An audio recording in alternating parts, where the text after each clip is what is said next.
వందే శంభుమమాపతిం సురగురుం వందే జగత్కారణం వందే పన్నగభూషణం మృగధరం వందే పశూనాం పతిం 2025 సంవత్సరం జూన్ నెల 16 నుంచి 30 వరకు కన్యా రాశి ఫలితాలు చెప్పుకుందాం.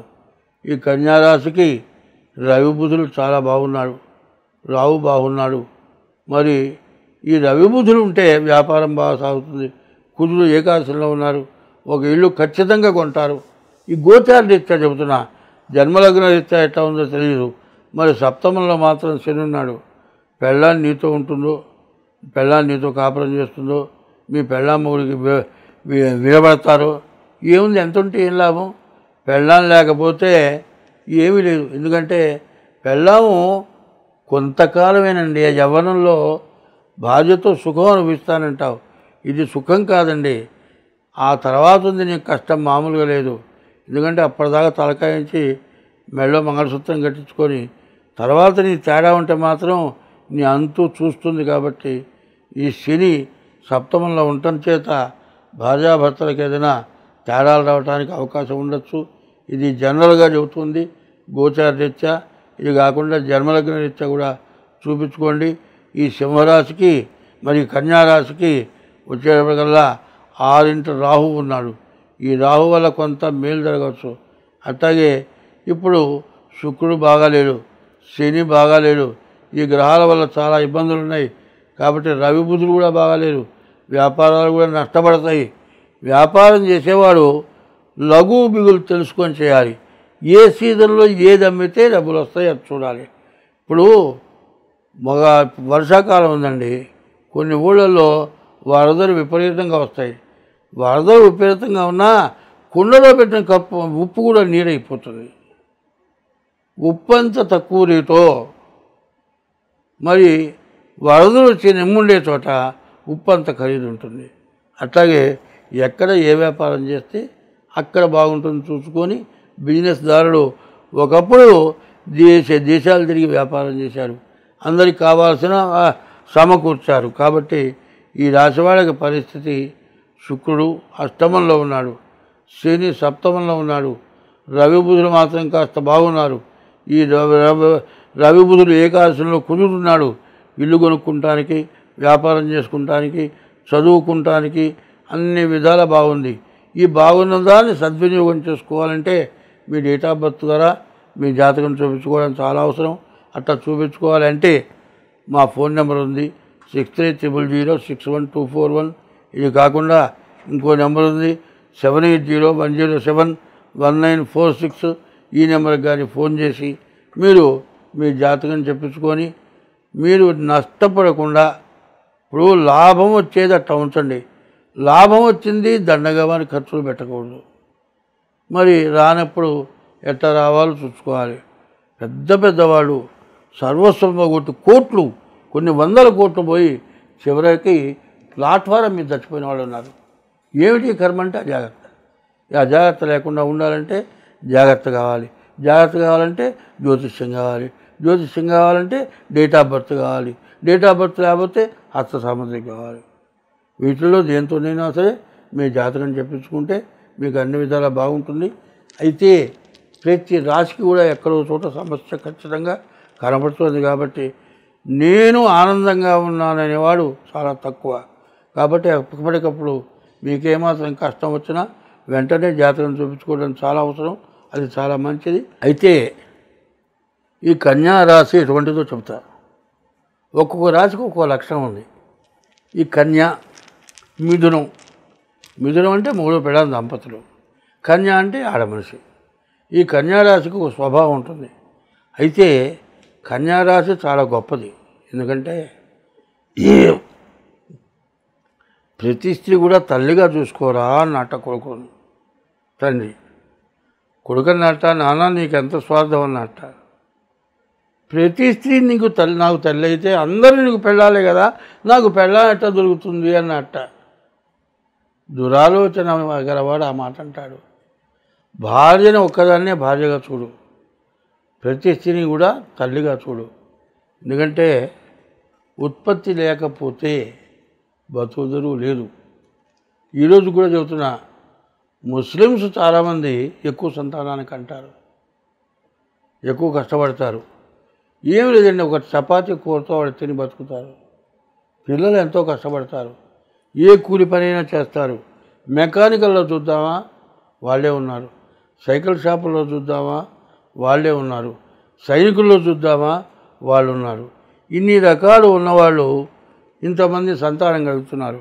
మనకు మాత్రం ఒకళ్ళు అయితే చాలు, వాడు పెరుగుతాడో ఉంటాడో చస్తాడో తెలియట్లే. నీ కుటుంబం ఏమైపోతుందో అర్థం కావట్లే. ముందు ముఖ్యంగా హిందూ దేశం బాగుపడాలంటే ఎక్కువ మంది సంతానాన్ని కని తీరాలి. ఎక్కువ మంది సంతానం కలిగితేనే బతకడానికి మార్గం ఉంది. నలుగురిలో ఒకళ్ళన్నా మంచివాళ్ళు పుడితే నీకు అన్నం పెడతారు. ముగ్గురు చండాలైనా ఒకళ్ళు మంచివాళ్ళు అయితే కీర్తి తెస్తారు.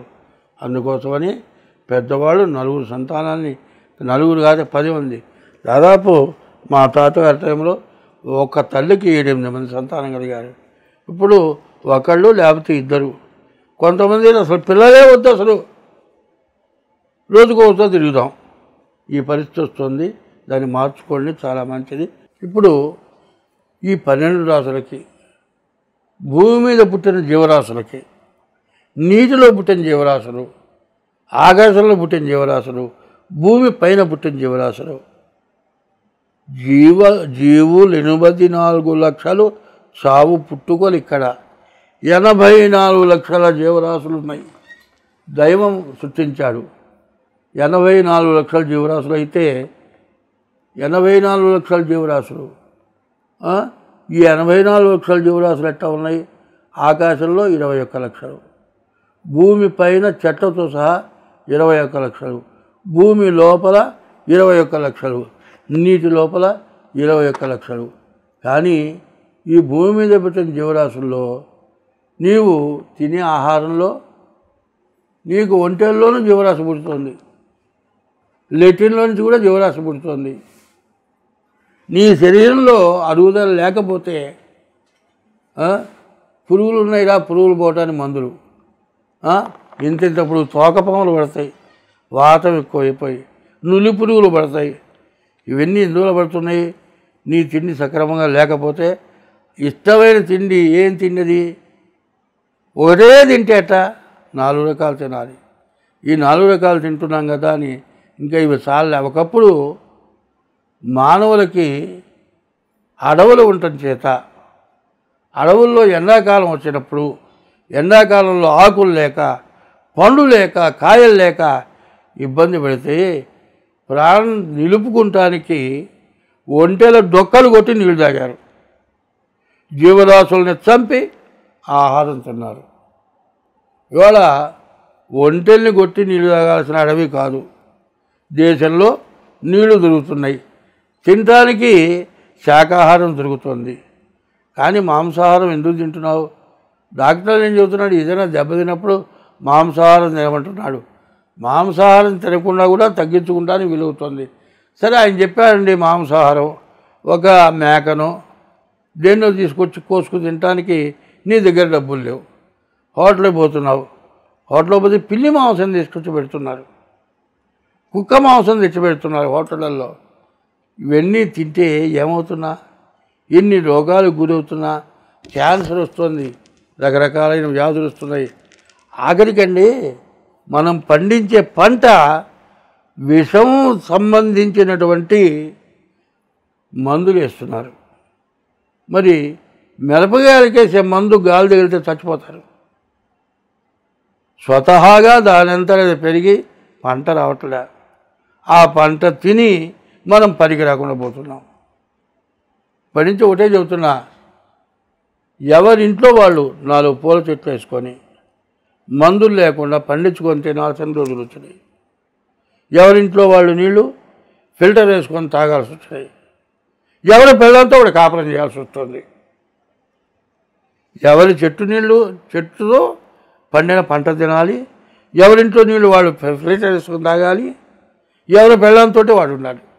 ఈ 3 మాత్రం నిశ్చయం తప్పదు. ఇది కాకపోతే 2 రక్తాలు కలుస్తాయండి. బర్రె రక్తం మనిషి రక్తం అవుతుందా, మనిషి రక్తం బర్రె రక్తం అవుతుందా?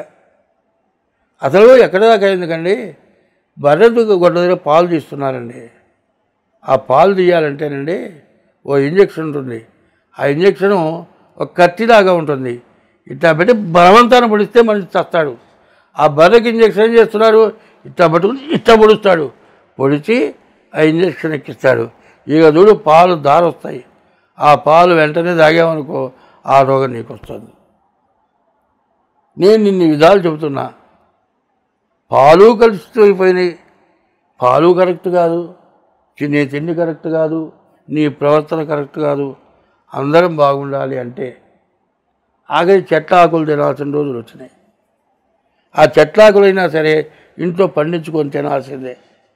మార్కెట్లో ఇవాళ కూరగాయలు తెస్తామండి, తెల్లారేపటి గుంటల్లో ఫ్రిడ్జ్లో పెడుతున్నారు. ఆ ఫ్రిడ్జ్లో పెడితే అంతకంటే పాడైపోతున్నాయి. ఇదంతా ఎందుకు చెబుతున్నానంటే నీ ప్రవర్తన వల్లే నీకు రకరకాలైన సమస్యలు వస్తున్నాయి.